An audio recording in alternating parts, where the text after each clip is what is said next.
Today marks the 30th anniversary of Genes for Genes Day. It is a remarkable foundation that funds treatments and cures for children's genetic diseases.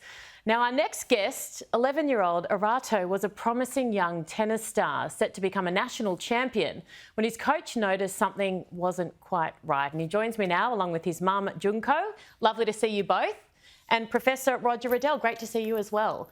I'll make you wait your turn. I'll go to the much more exciting guest first. Arato, tell me why you love playing tennis first of all. I love playing tennis because it's a very, I think, unique sport in a way that when you're on the court, there's no team to support you, and I really like that feeling of just being on my own. You're the only one responsible, right? No one else can let you down. What started to happen though? Your coach started to notice something. Well, my coach said that I was missing irregular shots that I would normally hit back. Yeah. And he said that I should get my eyes checked because there was something very unusual with how I was hitting the ball. And did you notice that yourself a little bit? Were you starting to find it a bit harder? Yes, I was starting to find it harder. And Mum, Junko, what did you then do? You then took Arato to get his eyes tested? Yes, we took him to the eye doctor and then get his eye tested and found out the diagnosis. And what was that? It's called Stargardts disease. It's a disease, genetic condition, losing his sharpness in his eyes, central vision. And what will happen as time goes on? Yes, initially the impact was obvious when he plays tennis. He started missing the shot he used to easily, hit it back. Yeah. Yes. And does it get worse and worse over time? Yes, the sight? Is that what it's deteriorating, and gradually, there has been a bit of an inconvenience in his day-to-day life as well, like becoming harder to recognize people's face or see the whiteboard in a classroom. Yeah, that must be really hard for you. Yeah. How did you feel when you first got told that was happening to you?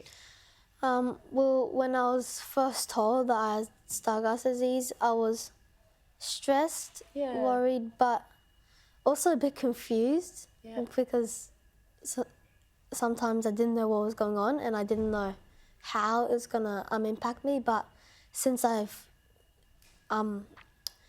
joined Genes for Genes, I've become very hopeful because I now am more aware of what's going on in the research. Yeah, you can understand it a little bit more, and you've got hope, right? Yeah. That's incredible. And Professor, talking about hope, that's what Genes for Genes Day does for kids like Arato, doesn't it? Exactly. Yes, there's hope for children who otherwise would have very serious diseases. So we're working on understanding those diseases, understanding how to diagnose them and how to treat them ultimately. Where are we up to with this disease that Arato has? So there is no cure for this disease at the moment, Stargardt's disease. We're hopeful that there will be one fairly soon. There have been some really quite spectacular successes with other inherited diseases in recent years, which is sort of proof of principle that it can be done. Yeah. And there are children who are alive today who otherwise wouldn't be because of highly successful, quite spectacularly successful gene therapies. So that's really galvanised the whole field, and everybody's very much energised to finding cures for many more inherited diseases. Oh, you do such incredible work. What other kind of diseases come under that genetic space? Well, there's a huge variety. So there are, people are not aware that there are more than 6,000 different inherited diseases, and they affect essentially every organ system in the body. Arato, can you name every single one? No. No, I don't think the professor could either. That's amazing, 6,000. Yeah, between 6,000 and 7,000 that are known at the moment. They're inherited diseases. Some of them are less serious than others, but there are some that are incredibly serious, and we tend to focus mostly on the more serious ones. cost of living crisis at the moment. People are doing it incredibly tough. Electricity bills, power bills, are your power bills going through the roof? Cost of living, everything's really expensive. How does that impact generally? I know that you don't have figures from this year, but people's ability to donate. Have you noticed in previous years where people have been doing it tough, it's harder, you get less money? The Australian public are incredibly generous. Yeah. And very often in tough times, the donations increase. Often people increase the size of their donations in tough years, which is really quite amazing. I think people really understand the importance of medical research and what it means to people such as Arato and many other children who've got serious conditions. Yep, no, that's fantastic. Give whatever you can. Before I let you go, I've got 2 more questions. They're not hard, I promise. Who's your favourite tennis player? Rafael Nadal. Ah, good choice, good choice. And what are you going to be now when you grow up? What do you want to do? Well, I want to become a tennis kind of professional or Love that.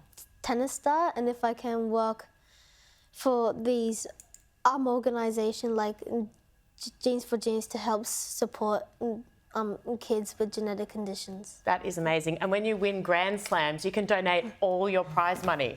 All of it, right? Smart.